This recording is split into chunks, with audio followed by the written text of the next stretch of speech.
I'm very pleased to introduce Mayor Donovan. Most of you know him. Mayor Donovan is a lifelong, well, not yet, resident of Skagit County. In fact, he and his wife Jenna bought their first house, I believe, in 2001 and have raised their 4 children who are probably 12 to 25, something like that. So he has a lot of experience in the city. Speaking of work experience, the mayor started out in the private sector directing nonprofits.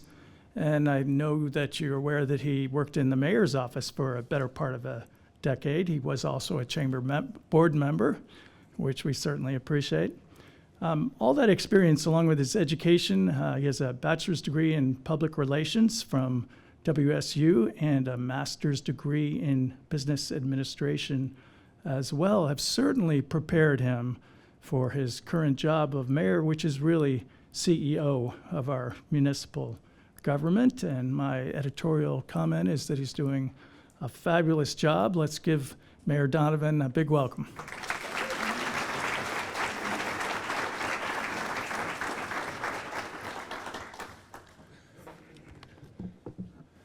Well, thank you. What's his name? I really appreciate that. So kind. Thank you, Andy. Welcome. As I was saying, you are the group that signed up for this, RSVP'd for this event prior to seeing the weather forecast. Thank you for being here in spite of the weather. There's a clicker. I am just wrapping up my 17th month in office, and State of the City address is something I'm still sort of getting used to. It's kind of a, how are things going, right? So I was inspired by a social media fad trend that I saw, how it started, how it's going.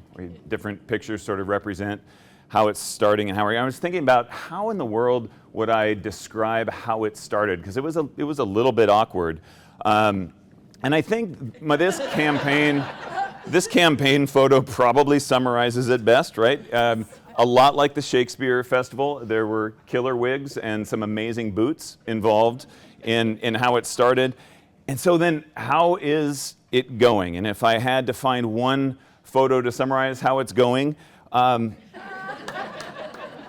I'd say it's a little bit like rolling through the downtown, hitting switches on my juiced caddy. So that was a shot from the Cinco de Mayo parade this month, which was an absolute blast. I want to acknowledge some folks who are here in the room. I noticed our city council member, Mary Hudson's here. Mary, are there other city council members that I did not see? I'm seeing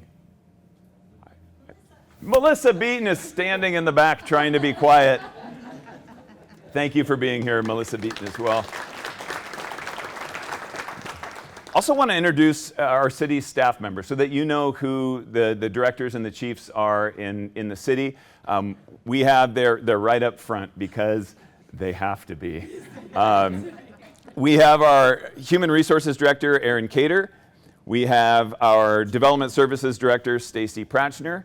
Our Finance Director, Doug Valesky. Our Fire Chief, Brian Harris. Our Public Works Director, Chris Phillips. Please. Yeah. He's so proud of the work that he does. We have our City Attorney, Kevin Rogerson. Our Special Projects Manager in the Mayor's Office, Steve Sexton. Our Library Director, Isaac Huffman. And our Police Chief, Dan Chrisman. And we have our IT Director, Mary Thomas. So.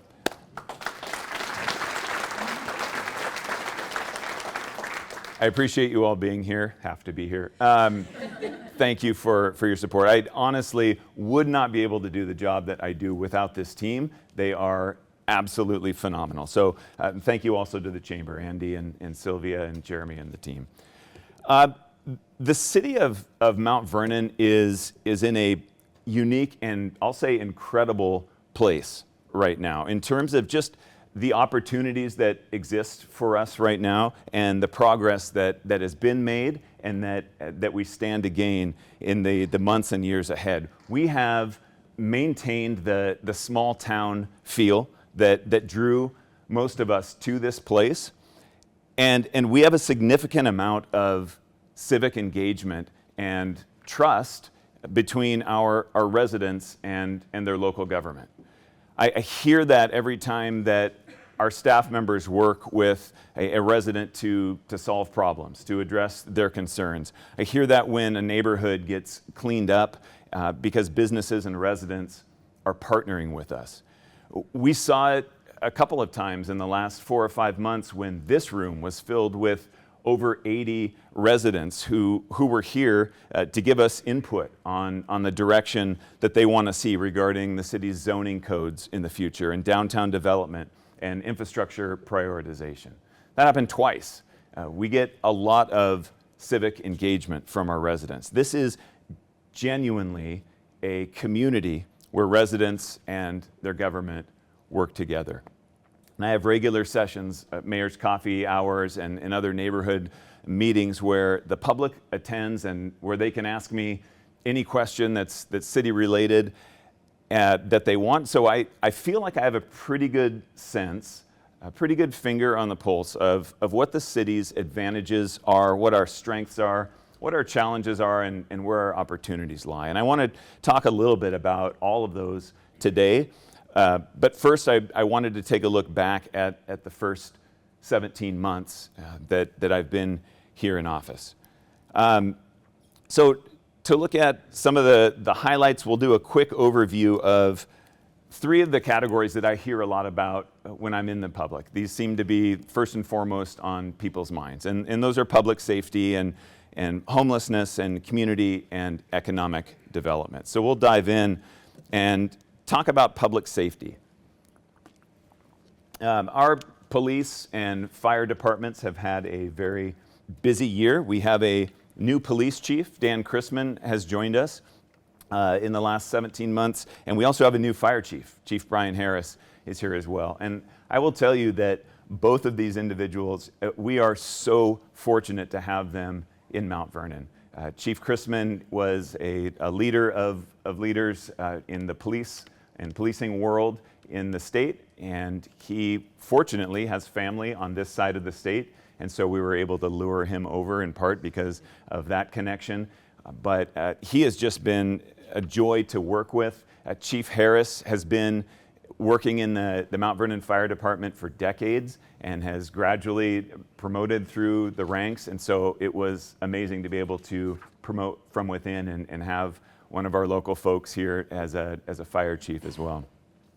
We're continuing to build up our police and fire departments as we have really been woefully understaffed for a number of years. In fact, it's amazing to me, I just learned this in the last few months, that we have the same number of budgeted police officer positions that we had in 1996.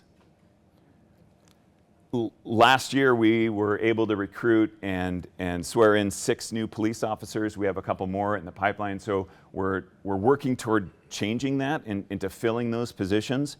We've added firefighters as well. We've expanded and updated Fire Station 2 in the last few months.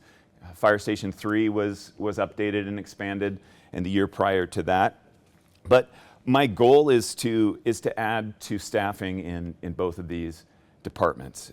Public safety is a priority for me, and I believe that the success of our businesses is closely tied to that sense of safety and security that our residents and our visitors feel when they go to your business, when they are out on our streets. It's the reason we added 57 new public safety cameras throughout the city. These help us prosecute crimes that are committed so that we can help ensure that people pay the full price and the penalty when they choose to inflict harm on other people in our city. You may have seen the social media post about our crime crackdown in the North River commercial area. That's the photo on the screen of Chief and I mean mugging the camera. We had residents telling us in the months leading up to that they no longer felt safe in some of those areas of our city. They were being harassed. Businesses were being vandalized and robbed from. So the North River commercial emphasis was something that we did in response to a demand for public safety. And some of the results from that 3-month emphasis were officers that were assigned to that area for those days opened up 170 proactive cases. So that's in addition to all the other calls that are going around. The city decided to just focus on this area and to add some, at the cost of some overtime, add some emphasis there to support our businesses, help our residents to feel safe. 98 citations and arrests in that area, from anything from possession to stolen property, theft, drug dealing, drug use, vandalism, criminal trespassing, warrant arrests. Several drug dealers were arrested and removed some supply from our Mount Vernon streets. 4 individuals were charged with controlled substance homicide. And that's a term I wasn't familiar with, but it is what it sounds like. If someone overdoses from drugs and we're able to trace that delivery of those drugs back to a person who's supplying them on the streets, that person can be charged. They can be charged with controlled substance homicide. So 4 of those. It's an unfortunate statement on just how things are on the streets of a lot of cities in Western Washington, but we're not content to just let that continue. So we have more undercover drug buys planned as we aggressively hunt down drug dealers and higher level drug traffickers who are preying on our residents here, many of them unhoused residents in our city. Additionally, we are trying to, the other thing I hear a lot about is that people in Mount Vernon kind of drive a little too fast. No one in this room, no one here drives too fast, and so I appreciate that.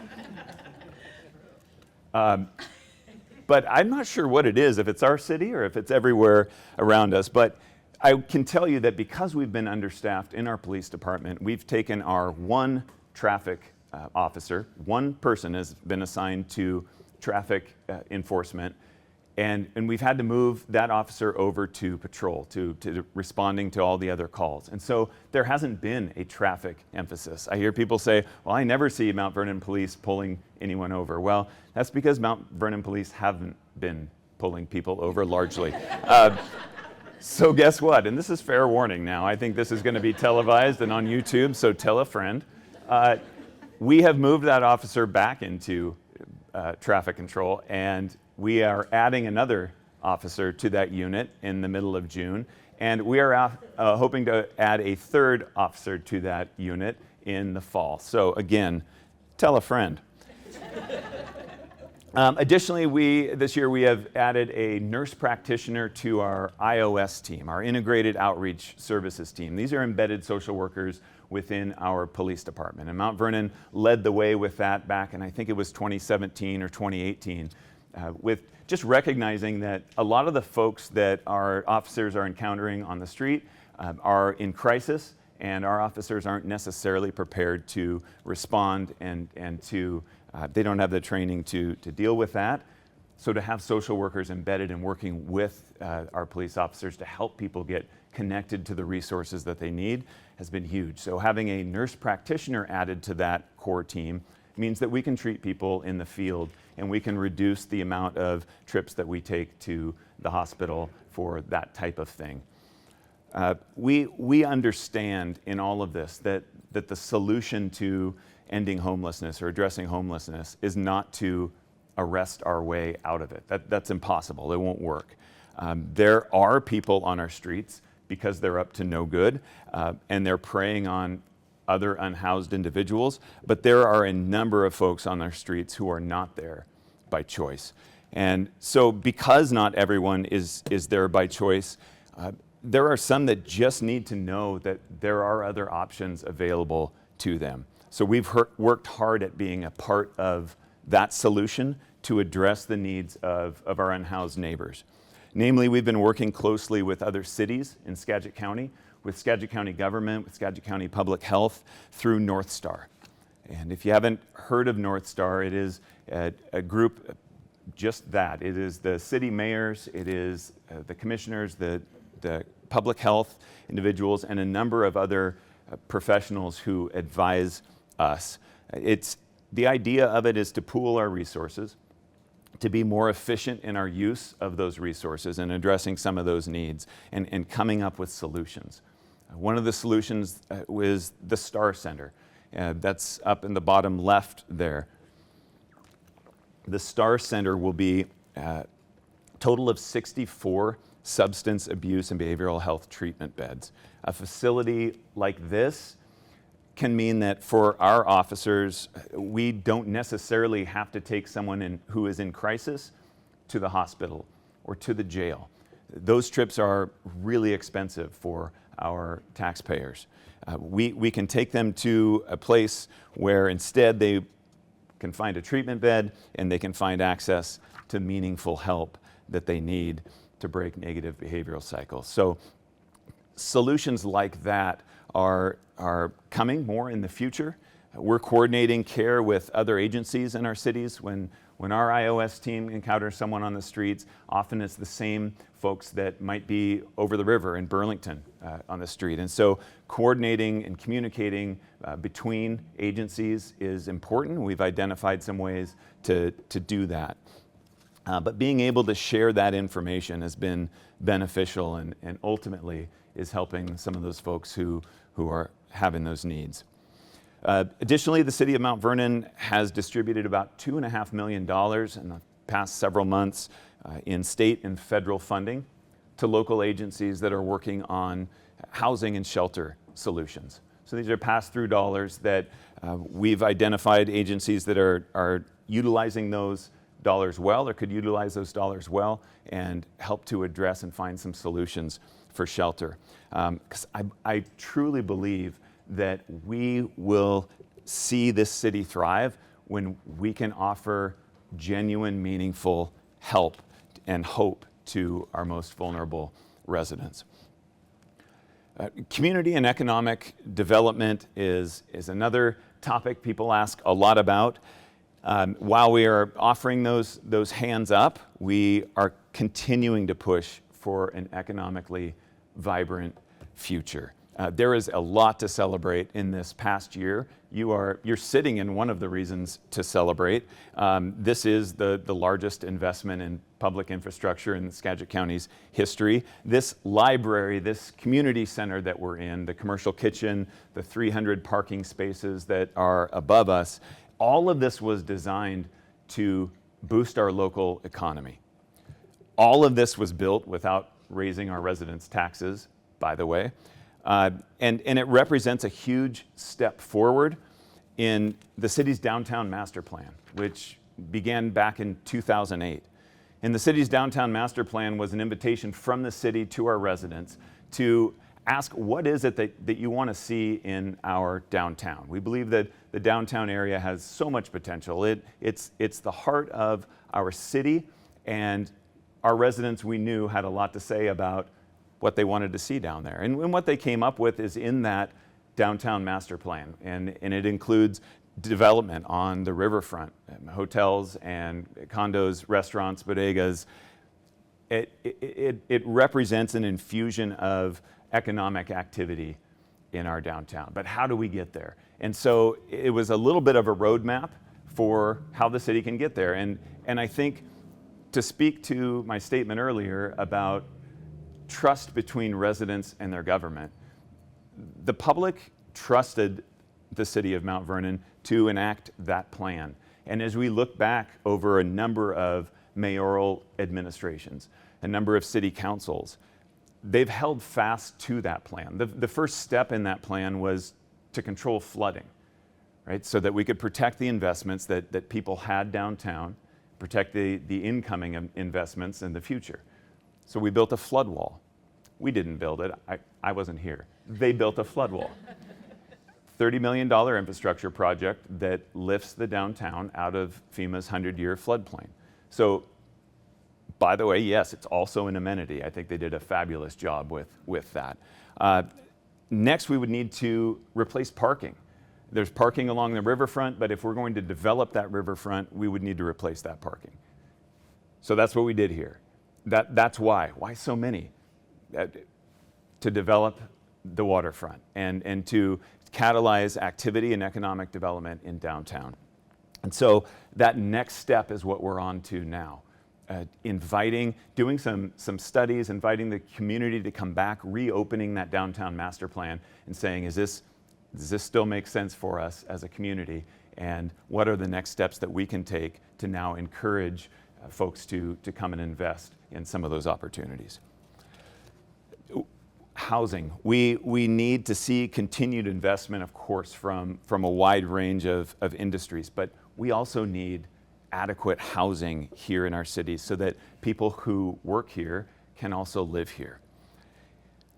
To that end, we have already begun to open up the city's comprehensive plan, the city's 20-year plan that we open up and update about every 10 years or so. And we've taken a look at that comp plan. We're taking a look at that comp plan with new eyes. We're taking a look at it with eyes that now recognize that existing codes in the city of Mount Vernon have in many ways maybe obstructed the development of housing that we need. So we're working to shift the approach that we take in this work, and I'm here to tell you that we're already seeing some progress in this area. We have a lot more work to do, but already just in the few months that we've made some small changes, we've seen, if you take the final permitted dwelling units that were processed through our planning department from the year 2021 to 2024, the city was approving about 59 units in each of those 4 years. So about 5 new homes in the city of Mount Vernon a month. That's not a lot. So far in 2025, with a few of the changes that we've made with a shift in the focus, we've already seen 75 new housing permits finalized. So we've jumped from a pace of about 5 units per month to about 15 dwelling units in 2025. We're outpacing it by about 33%. That's without changing a lot of what I'll call the problem codes that are really going to address the problem, that are really going to take the lid off some more development and housing in our community. So you'll see those further code changes in the next 12 months, and you'll be invited to continue to speak into that process and be a part of expressing what you want to see in Mount Vernon in terms of housing and zoning. We're also working on infrastructure improvements, a lot of deferred maintenance in our parks. If you have kids, you know this, or if you just like slides. There have been a lot of broken slides, a lot of caution tape around swing sets. My daughter's been disappointed more than a couple times on visiting parks. We had about $2 million in ARPA funding, in COVID relief funding that the city had to commit by the end of last year. And we used a lot of that to address some of those broken playgrounds and inadequate ball fields. We made some improvements in our parks. Not even close to enough. It just wasn't enough. And so we need a lot more. We need a lot more funding, but I think as we look back at our funding and look back at what's been made available and how the city of Mount Vernon has utilized the funding that has become available, I'm confident that the city of Mount Vernon has demonstrated that we are going to be successful in securing funding, but also do an outstanding job of ensuring that our residents get the most out of every penny that comes in. So, speaking of pennies, they'll be obsolete in a year or so. I'm going to give you the bad news and the good news. We are in the middle of and tackling a budget crisis. As we look ahead to our 2026 budget, we're looking at a deficit of about $6 million. So to give you some sense, that's about 17% of the city's operating budget. It is significant. We had some struggles last year to add services, the services that my director said that they need to serve a city of our size. To get to that point, we needed about $3 million, and we couldn't do it. We had to continue what we were doing. What we're talking about now for 2026 is a $6 million budget gap that is just to continue the level of service that we're at right now. You may have heard in the newspaper last year, I made the statement that the current trajectory is unsustainable. It is, and it's been a years-long trajectory, and it's not just the city of Mount Vernon, it's a lot of cities. And we are going to implement some tools that we're recognizing now to address this. The bottom line is the rising costs of labor and inflation and materials for our capital projects. Those are all contributing to this. Expenses and inflation are outpacing our revenues. So it's as simple as at your home budget, you've got your income and your expenses. If you're outspending your income, you've got problems. You know how budgets work. It doesn't help that the city of Mount Vernon's levy rate, so the amount that our property owners pay to the city of Mount Vernon when they pay their property taxes, is figured by a levy rate, which is a dollar amount per $1,000 of assessed value. When we look back just to 2015, that number was somewhere around $2.85 per $1,000 of property value. Today, it is at $1.50 something. It's at a historic low. So that's funding that's coming to the city of Mount Vernon that's a little bit less each year in terms of when you look at inflation and the cost that we have, the rising costs of labor, we're not able to keep up with providing services for a growing population. And so we're looking at that. We looked at that starting in January, and we made some difficult decisions. You may have read about the hiring freeze that we implemented recently. That's just an opportunity for us to, unfortunately, cut back on the level of service that we're able to provide, but to save some money and to help bridge about half of that gap is what that will be if we can maintain that through next year. Some other revenue options, we're considering some funding options for our parks and for our police and fire departments. We may even ask our residents, City Council will be talking about this tonight, we may ask our residents if they want to see improvements in our parks, to see police and fire staffed at levels that are actually adequate and commensurate with our population. We're considering a number of other smaller impact options that are going to help us chip away at this deficit. Again, we're not the only city in this position.